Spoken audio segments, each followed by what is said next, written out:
Maduro को पकड़ लिया गया। डोनाल्ड ट्रंप ने उसे ड्रग माफिया और आतंकवाद के खिलाफ कार्रवाई बताया, लेकिन इसी समय वेनेजुएला सरकार ने आरोप लगाया कि यह पूरी तरह से वहां के राष्ट्रपति का अपहरण है, यह अमेरिका द्वारा उनकी संप्रभुता पर हमला है।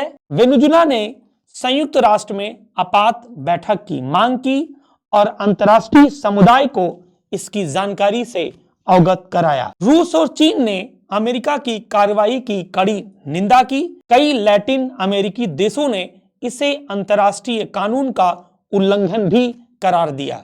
संयुक्त राष्ट्र में बहस छिड़ गई, क्या कोई ताकतवर देश दूसरे देश के राष्ट्रपति को इस तरह से उठा सकता है? दुनिया पूरी तरह से दो हिस्सों में बट गई है, एक तरफ अमेरिका का समर्थन और दूसरी ओर संप्रभुता का सवाल। आखिर इस पे अंतर्राष्ट्रीय कानून क्या कहता है, इस पे एक नजर डाल लेते हैं। संयुक्त राष्ट्र चार्टर का अनुच्छेद 2 का 4 साफ यह कहता है कि कोई भी देश किसी दूसरे देश को राजनीतिक स्वतंत्रता या क्षेत्रीय अखंडता के खिलाफ बल प्रयोग नहीं कर सकता है, यानी बिना अनुमति सैन्य घुसपैठ, राष्ट्रपति को जबरन पकड़ना, सत्ता बदलने की कोशिश, यह सब अंतर्राष्ट्रीय कानून के खिलाफ हैं। कानूनी विशेषज्ञों का यह कहना है, अगर वेनेजुएला सरकार की सहमति नहीं थी तो संयुक्त राष्ट्र की मंजूरी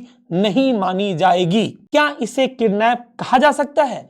कानूनी विशेषज्ञों का ऐसा कहना है कि वेनेजुएला अगर सरकार की सहमति नहीं थी, संयुक्त राष्ट्र की मंजूरी नहीं थी और आत्मरक्षा का तत्काल खतरा नहीं था, तो यह कार्रवाई अंतर्राष्ट्रीय अपहरण और राज्य संप्रभुता का उल्लंघन मानी जा सकती है।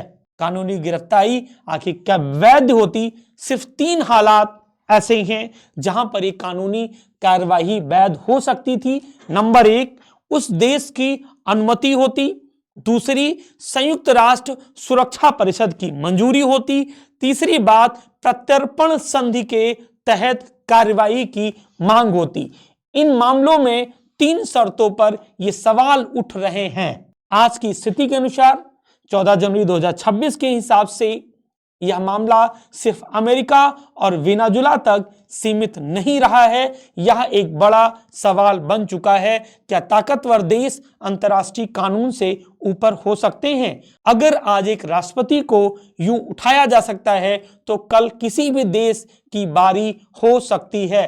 फैसला आने में लगेगा, लेकिन इतिहास इसे जरूर याद रखेगा। यह दिन कानून बनाम ताकत की लड़ाई के नाम रहा। मैं हूं मुकेश शुक्ला और आप देख रहे हैं इस Lucknow a unit of Ved ICS Lucknow के साथ। धन्यवाद।